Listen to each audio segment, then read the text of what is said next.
Welcome back to Alyssa's Movie Takes. Today I'm going to be talking about the new movie that I highly recommend you see this Easter called Father Stu. It stars Mark Wahlberg and it is Mark's passion project as well. It follows the story of a man who was pretty much a failed boxer who eventually becomes a priest. That's pretty clear straight from the poster or straight from the trailer, but this is a journey worth seeing this Easter, and here's a couple of reasons why. First off, I really love that this story is not a conversion story where the conversion happens at the end of the movie. As the culmination of everything, the conversion itself is what changes him, and it's the climax, and that's it, we're done. Right? It's not just a come to Jesus moment and we move on. Halfway through the movie is where he has a spiritual experience, and I'll let you enjoy that in theaters because it's just a really beautiful series of events that leads to him having this dramatic life change. But he was a dramatic person beforehand, he tried his hand at boxing, he tried his hand to become a movie star, and everything he does is extreme. And so when he decides to have this change of life, this decision to maybe join the priesthood, it just seems like another extreme choice to the people around him, because this is a man who hasn't been able to get his life together ahead of that. But it's this choice that they follow as he starts to lose some of that roughness, but keep some of that extreme willingness to go to places where other people aren't willing to go.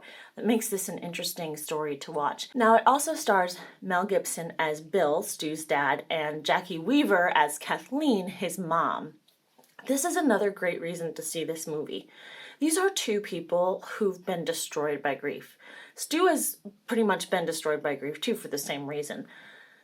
The Long's son, Stephen, died in his sleep when he was 6 or 7 years old. And this affects everything. It happens off screen, we don't see it, but it's affected everything. Stu is an extreme adrenaline junkie because of this grief. His mom just is trying to keep her other son alive, but she can't really love him in the way that she wants to. And Bill is an alcoholic who can still hold a job, but can't be with his family anymore. The mom and the dad have separated. And I loved this grief journey so much because it's so true to real life. So often couples who lose a son or lose a child are not able to stay together, even though they may still love each other.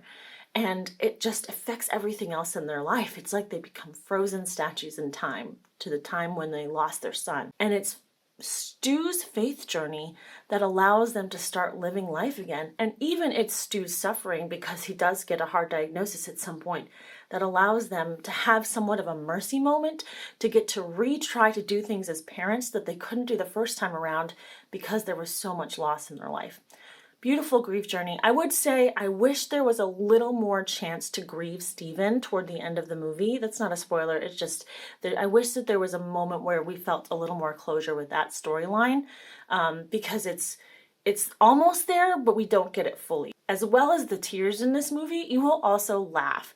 It is hilarious. There were moments in the theater when all of us were just guffawing together.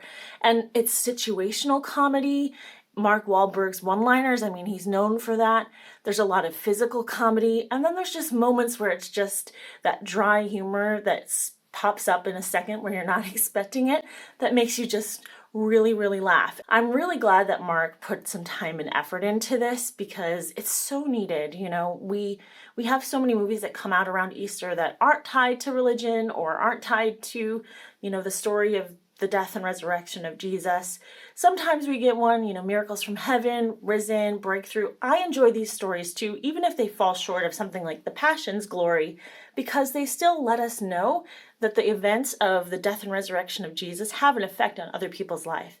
And this story in particular is strong because it shows us that the death, resurrection of Jesus has such a profound influence on one person that it also impacts not only the people around him, but an entire community. That is something we're celebrating. It allows us to honor the holy and the holiday this week. And even as a woman, I enjoyed it because I got to watch a mom grieve. I got to enjoy the humor of it. And I know it's probably more geared toward guys. It's got some rough edges. It's got some language. It's got some guy humor, but I really enjoyed it.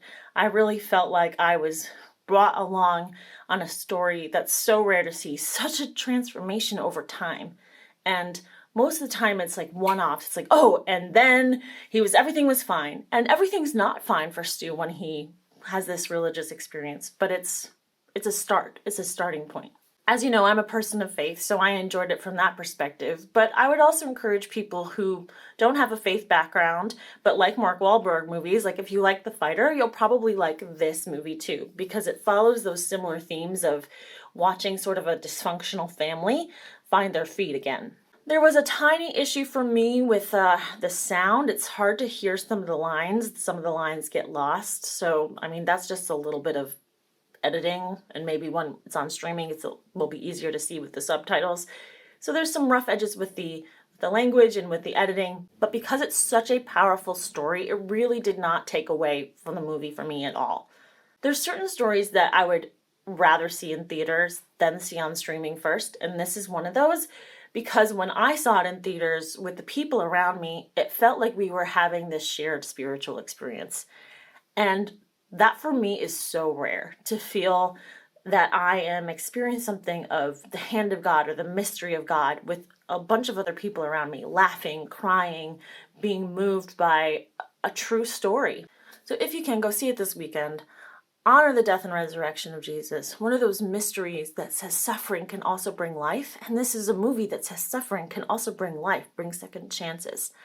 So that's my take on Father Stu. Please let me know what your take is when you see it in the comments below. And did you enjoy that long journey that Stu and his family goes through in Father Stu? I'll talk to you soon.